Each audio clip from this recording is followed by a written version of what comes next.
Welcome back to the UIA Trusted Partners Podcast. On today's show, I've got a good friend in today. I've actually got a good networking colleague of mine, Lee Curtis, the real estate guy with Realty One Group Sterling. Lee, how are we doing today? Great, and you? I'm doing fantastic. This has been a long time coming.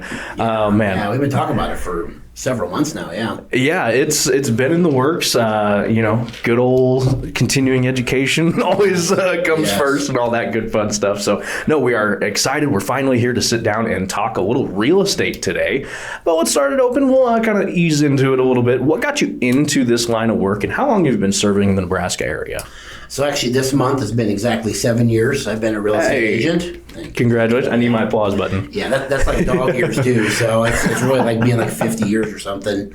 I think I've seen the stat from NAR that 80% of realtors don't renew their license at the 2-year point. Yeah, so it's there's a lot of turnover in the field. So yeah, and hey, 7 years in, huge monument. Congratulations on that. Now, the listeners at home, they might be thinking to themselves, well, what's the difference between a realtor and a real estate agent? Not a lot.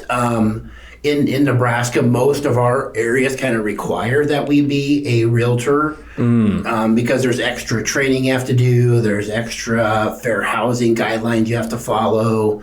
There's extra like ethics kind of laws we have to be held to. So functionally wise, on the end of a client, we do similar things. There is some more access to tools through the MLS stuff that realtors have, but the main difference between a realtor and a real estate agent is just the level of accountability we're held to by the board of realtors and those organizations. I love it. Now, I appreciate the clarity on that too, because I know I can just see it in the comments below. Well, what's the difference? So appreciate you kind of nipping that right before we get going here. But before we get really into some nitty gritty questions here, I just wanted to point out you guys have an awesome piece on your website, which is in the link below. All you got to do is click on, you'll be right onto Lee's page.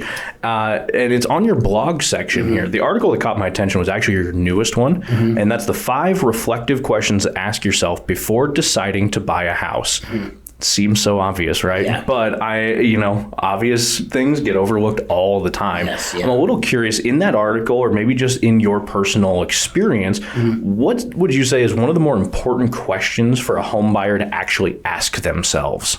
Probably, I say the biggest one is like, maybe not even exactly a question, but more of the benefit, because I always tell people you're going to pay to live somewhere, whether you have an apartment, you got an RV you're parking somewhere, your home, you're going to be paying to live somewhere. So the ownership of a home is almost like a place to live and a forced retirement plan, I actually just seen this stat about an hour ago that the housing market, home ownership values are one of the few things that have stayed above inflation and have been drastically trending ahead of inflation as relates to your pay. Interesting. Yeah, and that's something you'll see is that anybody of would be considered a wealthy person, they own real estate. Bill Gates is now the largest holder of farmland in America. Wow. Yeah. So, it's truly one of the easiest things that middle class people have access to build wealth. That is a very instrumental tool for the wealthy to continue to build wealth. So no, that's a really actually good point out for somebody to maybe reflect on as they're moving into this stage of, hey, we're looking to buy a home. Yeah. Maybe they've been renters their whole lives and they're trying to, like you said, you got to pay to live somewhere. Yeah. It makes sense to try to live for yourself. Yeah, and I've even seen it firsthand. Like since I've been doing it 7 years now, that's the average. People live in their home about 7 years. So I'm seeing the point where I've had clients that bought houses 5, 6, 7 years ago, and they've already made hundreds of thousands of dollars in equity in these homes, so maybe they bought their starter home, they put down 3%, now they're moving to maybe a new construction home or something much bigger, and they're able to, put down 20% and pay off, some debt maybe because they've just amassed that wealth by just simply living somewhere. Yeah, and that's what's so important about talking to a professional like yourself to get you set up with that information, to be knowledgeable about that, because I feel like sometimes you buy the home and the process is all done, everybody's through the roof, and then all of a sudden reality sets in. And now sometimes people are just left with question marks. So I like that that's part of your process to kind of educate as you go and say, hey, this is working for you. you just got to keep at it. Yeah. I really like that. And having just good questions for them. Because otherwise, I try to look at things as like, when I ask people questions, I want to educate myself, and a lot of times them also.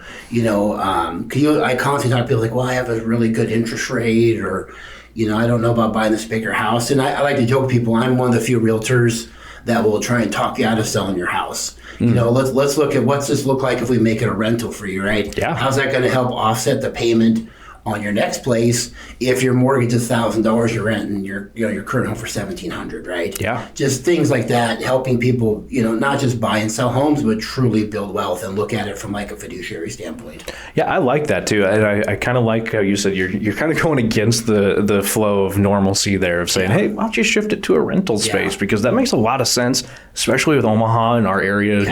Housing gets a little tight sometimes. So definitely a great piece of advice for future homeowners or future rebuyers in that point. Now, one of the biggest questions you probably get asked constantly, you hear it every day, you probably roll your eyes when I ask it, why should I sell with you?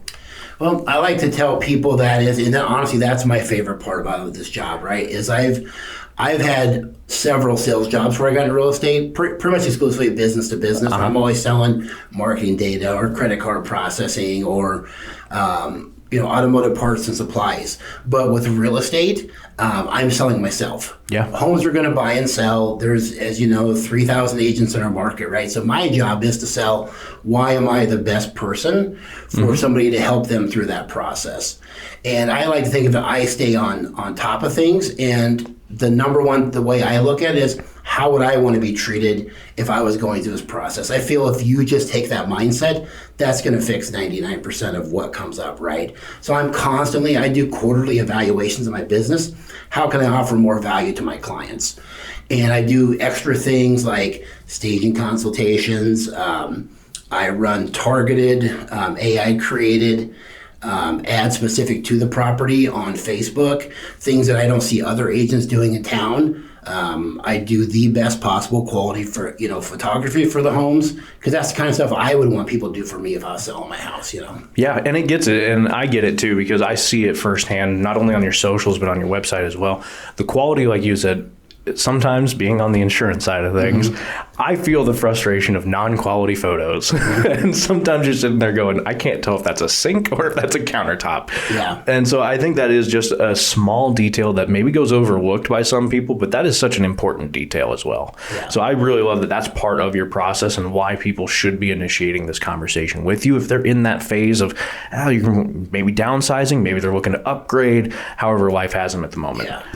Now, a little interesting, more interesting of a question here. I'm a little curious from your standpoint. What's the process, and if you can break it down a little bit, of selling one's home, and how some of that process has changed with some of the legislation, some of the government interference from a few months back? I mean, honestly, as far as the government process of it, not a lot, especially on the selling side. On the buyer side, there's like some extra disclosure stuff we have to have signed, basically, and all of it's fine. Honestly, I've been a big advocate of using these forms since I've been a realtor. I started on a team; they were always a big advocate of it too. The problem you will come across is, when you're the only one asking people to sign these documentations, it can make them a little uncomfortable, right? Like, oh, what's his name around the open house didn't, ask me to sign this type of stuff. And it might be, well, maybe they weren't being as transparent as I'm trying to be. Well, now where it's more regulated, and it just simply comes down to, it's not even that big a deal that they understand they're working with me and I'm representing them, and they understand how I'm going to get compensated in the transaction. And that's really what it boils down to. It's just basically disclosures. Yeah, so it's a little just more open book transparency kind of thing, which again shouldn't impede too much of everything. Like you had said, if everybody was doing it good in the first place, not a big bump for anybody. Exactly, Now, I wanted to highlight that just because I know sometimes that's still in the rumblings when people are kind of in that decision making of, well, everything's changed, I don't know where to start. Again, that's why you talk to somebody like yourself and help you guide along. And it's tough because there's so much bad information out there on everything. And that's something you've seen that was really getting pushed by the media and all that stuff, was that it had so much to do with commissions. And really it didn't, because commissions have always been negotiable. I mean, since, as far as I think, well, they make this old joke that back in like the late 1800s and early 1900s, the doctors went to your house and you went to the realtor's office, and nowadays obviously it's not like that. But so maybe barring some of those times, commissions have always been negotiable. So it's just like everything in media nowadays. They want to pick something of the story that's going to get you to click on it or look at it or worry about it. And, it really wasn't much more than just, being transparent and disclosing stuff to people. It's amazing how you can make the molehill out of an anthill or whatever it is. Yes, exactly. Yeah. Now, in real estate, it's not all sunshine and rainbows in your industry. I'm kind of curious, what's been some of the toughest challenges you're faced with here in Nebraska's market currently, and how are you navigating those for your clients? Sure. Obviously interest rates have been a challenge going on. I know probably longer than a lot of people thought. We're going on our third year of what we would, if you look at like a 25-year window, they're around normal, but just from where we came from, basically in 2008 and on, rates have been, somewhere in the ballpark of the low fives down to the mid twos, right? Mm-hmm. So we've always had kind of this, what I say is like maybe being the first people to arrive in San Francisco and you're panning for gold. You know what I mean? Like that. Yeah, that was an excellent time to do it. There was, tremendous interest rates, but outside that little period of time, the rates we're in now are more kind of normal. Sixes and stuff is kind of, if you look historically, it's kind of a normal interest rate. So, but it's such a shock to the system, especially we went from the lowest ever almost within 6 months to, a perceived very high rate. It was a big shock to people's system. And so that has been a little bit of a challenge. It does kind of hurt affordability for people.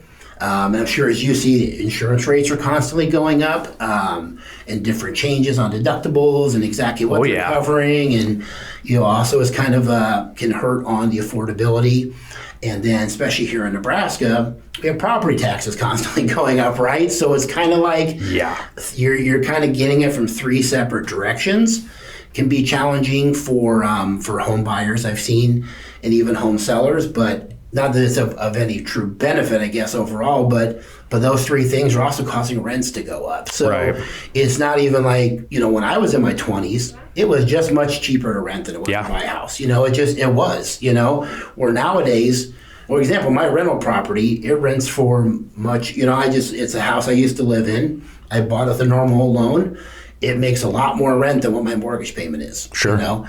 So nowadays you're not even getting that break, of like, well, I can maybe rent for a little bit and save up some money. So it's what's causing a challenge on the buying side is also maybe causing some challenges on the renting side too. Where the sellers, the nice thing about the market has been, Omaha's a very good market. We are what I would consider one of the most insulated markets in the country.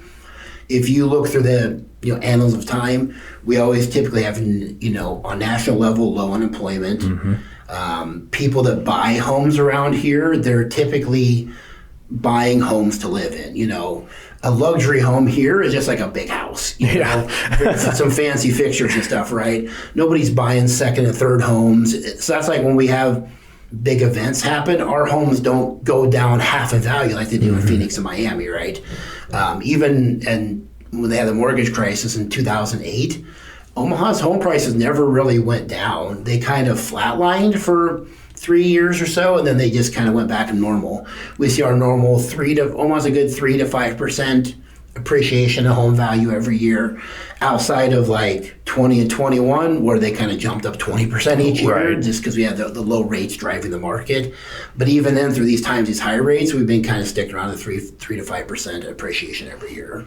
No, I love it. And that's really, really good information for people that are trying to get their toe in the water of this. Because like you'd said, benefits of renting really aren't there anymore in a lot of cases. And as a renter myself, I can attest to that. But it is also one of those too. I think that we run into an availability option sometimes here in Omaha because, like you said, we're pretty well insulated. But people don't like to move very often. Almost 7-year average is kind of what you were pointing out to too. So it gets it a little tough. And I know we're trying to build a lot of new construction out. That all takes time. Yeah. And some of it too just comes down to the money you have on hand. And that is one thing. There are some good programs we have in Nebraska. We're lucky, like with NIFA and stuff, that can help with some down payment assistance. But, by the time, if you do have to put down a down payment, you have some closing costs. You have to typically escrow like 6 months of taxes and homeowners insurance. That can be a pretty good chunk of money to come up out of pocket, right? There is some creative ways that I've gotten done for some clients where you use maybe like the NIFA home buyer, down payment assistance, and then maybe you ask the seller to pay some of the closing costs. It can get people into homes much more affordably. But I see that as the biggest challenge is just not even the payment. Some people, they pay more in rent than they would for a mortgage on a similar home. But it's just that startup money out of pocket that can be a barrier for them. But there is some good workarounds. So if you ever run into somebody like that, I always say it's at least worth having a conversation. It's never a bad idea to have information and then make your decision from there. Yeah, agreed. Because I know insurance rates are a little, we'll just call them back and forth at the moment, because last year we ended the national average as the highest loss state. Not a good thing to win number one in, unfortunately. We probably win this year at least after the fires in California. So I don't think we'll win this year, but that is something that has been a big driver into the rates, and that has been something that I've had to go back and forth with the lenders on a lot lately. They're not happy with, well, you can't do this much. That's too much for insurance. Well, it's not me waving the magic wand for the number. That's the companies telling me this. So I think there's a fine balance that we're going to have to try to find again. I think for a lot of years, insurance and real estate kind of had a nice tango going on with the lenders, and now it's like somebody's trying to cut in almost. So it's just one of those, people have to change their style a little bit. But that's just a little bit behind the curtains as to my kind of side of the industry. What are things that, if I'm a client coming into you and I'm talking about, I've done my research, I'm ready to start moving forward on looking for a place to home, I'm going to make you my agent. What do I need to have with me to come do that? If you don't have already, one of the first things I like to cover is to have you speak with a lender that I know and that was going to do a good job. Because I always tell people, finding out the amount of money that you can borrow isn't always about how much money you can spend, right?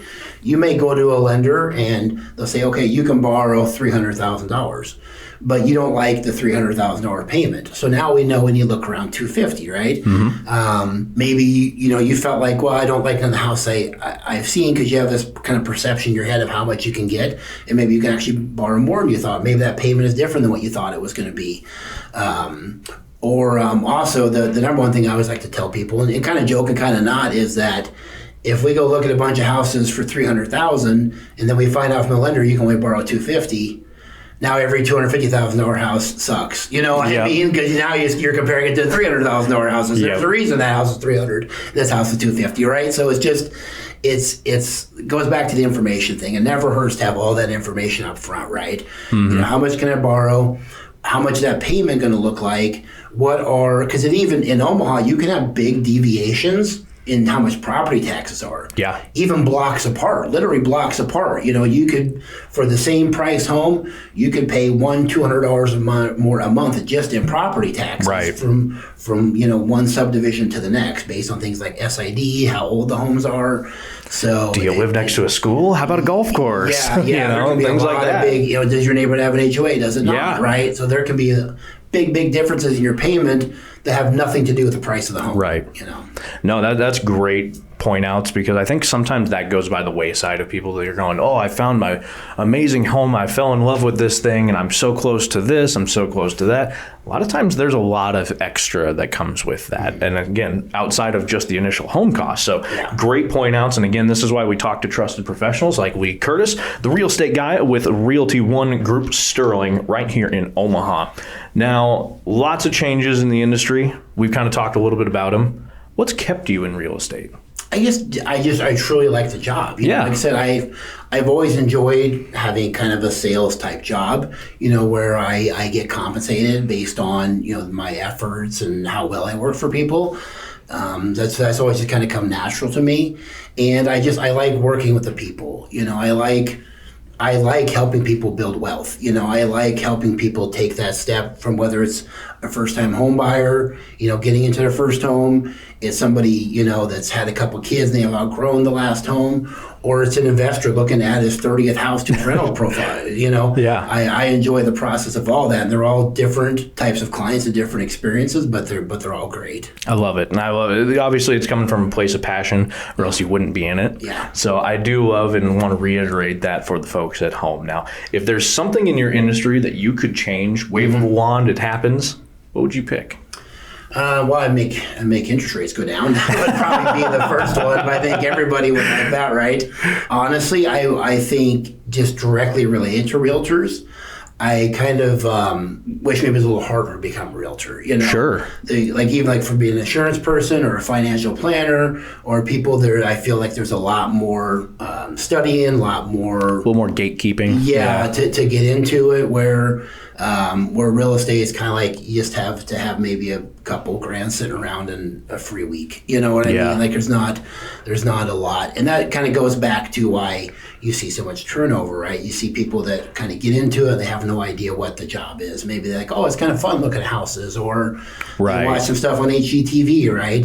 And they really have no idea how to get clients and then how to service those clients. Because that's a big process of it that people don't even think about, right? Is how am I going to find these people I'm going to help buy and sell homes, and how am I effectively going to service that client along the way? Yeah, and I think that's a really good question that I didn't even think to put on here is what is part of the servicing role when it comes to a real estate industry? And it's very different on the buying and selling side, right? Gotcha. On the buying side, it's a lot of fact finding, a lot of education for them and for me, a lot of process because people a lot of times when they're looking at homes, it's very black and white in a box to them, right? Because they don't really maybe understand how minute the differences could be. I will joke people all the time. They're like, oh, I don't want to live south of Q Street. So then I'll say, okay, well, if I find this perfect home for you at the exact price you want to pay, 1 block south of Q Street, you don't want me to show you that home?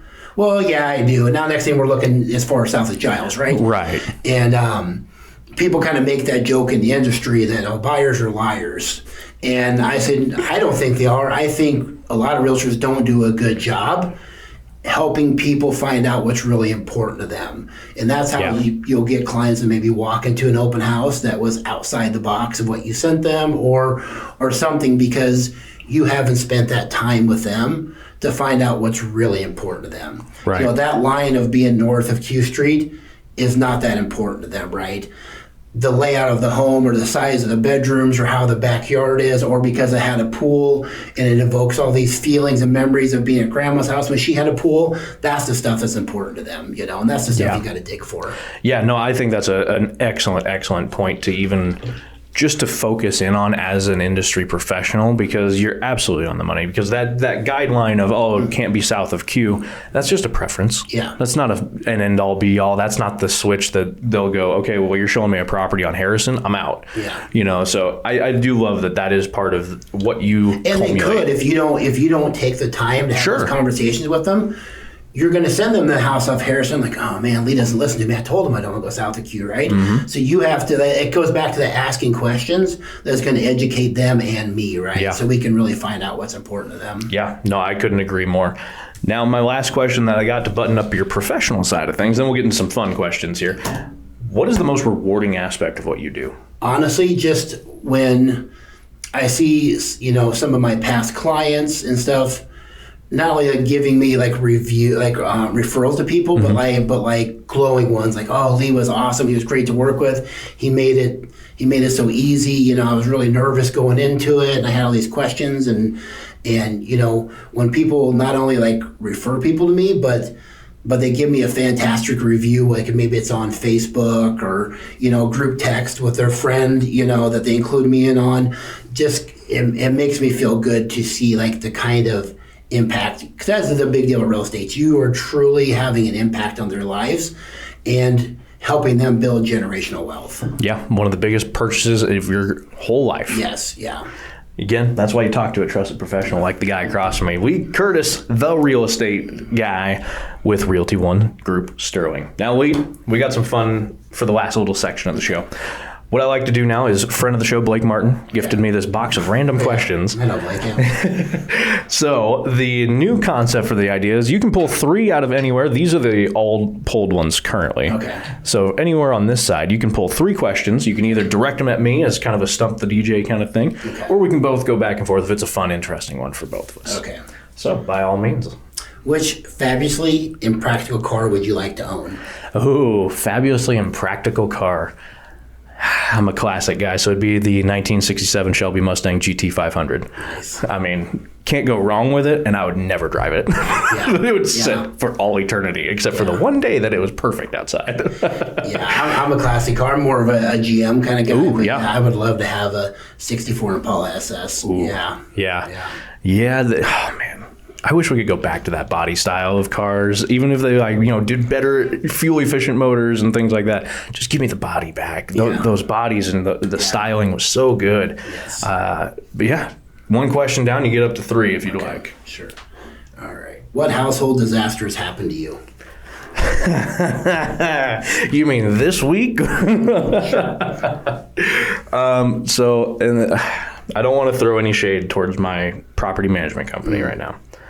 Since December, when I moved into this house with my girlfriend, from that point forward, almost every month, we have had some sort of issue, whether it's a water backup, whether it's black mold, whether the list goes on. I won't go too deep into it. The list goes on. Those are some of the main ones that I've had to deal with. Water damage actually recently happened about 3 weeks ago. Basement backed up and flooded. They found out there's a damaged pipe. Okay. After the 5th time of this happening.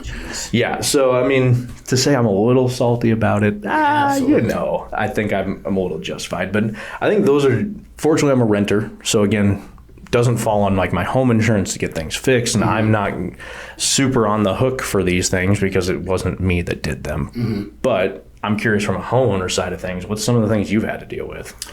I remember my very first house, about 2 months after I moved in, my basement flooded, and it turned out to be something very, very simple that we just needed more dirt around the outside of the house to get it moved away from the foundation, but that was not fun. So we've been out of town, come back home, and there's 2 inches of water across my entire basement. Yeah, that's the biggest one I can really think of. Yeah, that's no fun. No fun. Water in your basement's never fun. Yeah. And boy, is it just a headache all the way around. Yeah. It really is. And that's why I tell people I'm a very, very big advocate of when people are buying a home, they should get a home inspection. Absolutely. That's something very simple. The home inspector see, hey, you need some more dirt around the edge, or hey, you could use some more installation in the attic, or just little things like this. The HVAC looks like it hasn't been serviced for a while. You might want to recommend the seller have it serviced. Things like that. So it's and that's not even counting the crazy things like, the foundation's cracked over here. The driveway didn't see it, or the roof shot, things like that too. So yeah, absolutely. So I think knock on some wood, home disasters don't happen to you. Last absolutely. One. Go ahead, you can hit me up. Ooh, I got the last one, huh? We'll go to this one right here. Oh, this is a fun one. What was your favorite childhood meal? I think it was when my grandma would make a tuna noodle casserole. I always liked that with the little wavy egg noodles and peas and cream of chicken and some tuna. And then she would bake it for a while, take it back out, crunch up some Lay's potato chips on the top. My grandma did the same thing. I was just about to ask if yours did the potato chips too. So I think that's definitely one of my favorites. Pop right to my head. So yeah, I love it. I think the one that comes to mind for me, my stepmom made it one time. It was literally off of the back of a Velveeta thing. They used to give you recipes. I don't know if they still do. But she goes, well, this kind of sounded fun, so I made it. It was called a cheeseburger roll-up. So basically, you get your puff paste or your pastry down. You make burger. You just ground up meat. You season it all up. Add in your Velveeta in there. Melt it all down a little bit. You pour it down into the loaf there. You roll it together, flip it over, and then you bake it to where it's almost like a contained cheese. Almost like a runza, kind of? Almost. It's like a really elongated runza in a sense. But then you chop off your section. Yeah, it's almost just like a loose meat sandwich to go. Okay. Yeah. That does sound pretty cool. Oh, they're fantastic. And she would always add bacon and stuff to it to help kind of give it a little extra. Yeah. But that was always one of my childhood favorites, hands down. Well, that'd be, I guess, an honorable mention. Because my mom wouldn't start making them until later, but she would make... we used to call them egg rolls, but they weren't egg rolls. They were in an egg roll wrapper. Sure. But then she would cook hamburger and sausage, and put them in the wrapper with a little bit of like shredded cabbage and some cheddar cheese and American cheese, and deep fry them. And then I put taco sauce on them. They're fantastic. I still ask her to make them on my birthdays, and she's just like, she doesn't like it. They're very labor intensive because you're going in and out of the fryer with them. But yeah, they're delicious. Yeah. See, I'm getting hungry. You know, it's lunchtime when we're talking food here. Now, I love to ask this question. I think you're going to have probably some of the best answers I could ask for.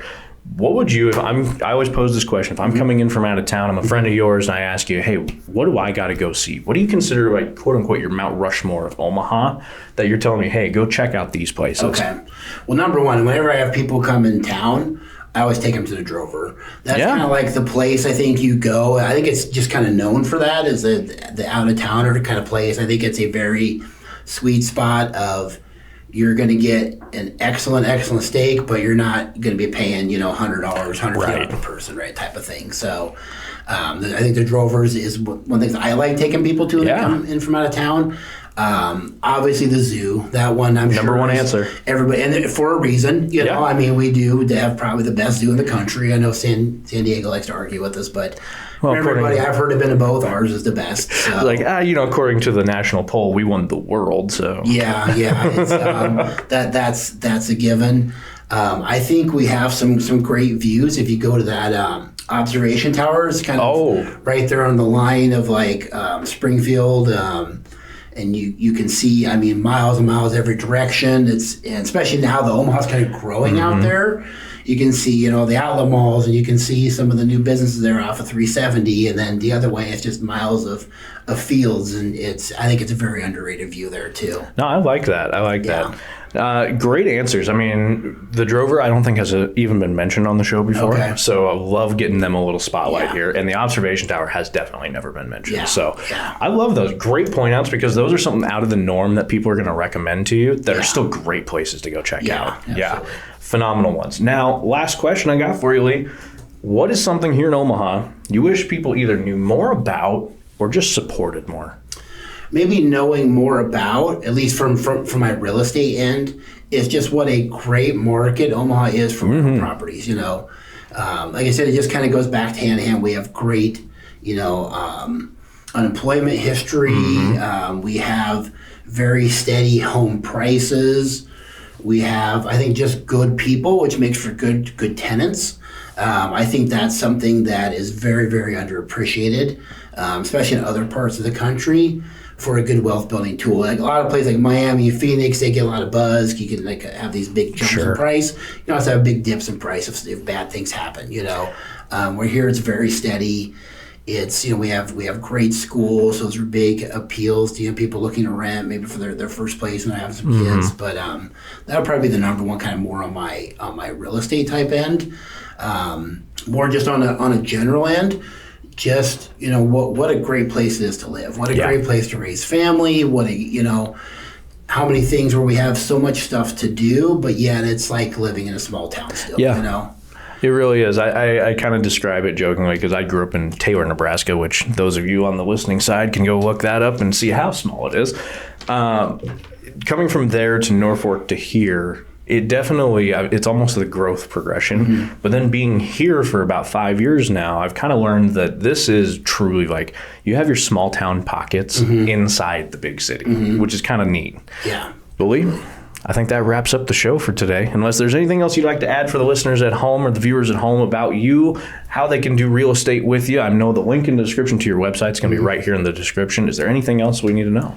If anybody has questions about real estate, I always tell people it's never too soon to ask. Even if maybe you're thinking about selling, next year, or you have questions of maybe I am thinking about, getting into buying rental properties, and you need some help on what type of numbers to look at and what type of homes to look at for certain price points, and what things will rent for. I'm happy to help with all that. Even if you think it's just a long shot, it just goes back and said, it never hurts to have information. Right. And it never hurts to talk to a trusted professional like yourself. So click that link, give them a call, shoot them an email, whatever you got to do to get this trusted professional in front of you. Again, we've had the distinct pleasure to sit down with Lee Curtis, the real estate guy with Realty One Group Sterling. And you can find me on all my socials at Lee Curtis, the real estate guy. That's exactly right. Lee, thanks so much for joining the show today. Thanks for having me. Of course. And viewers, thank you for tuning in. Of course, we'll have more coming up next time right here on the UIA Trusted Partners Podcast.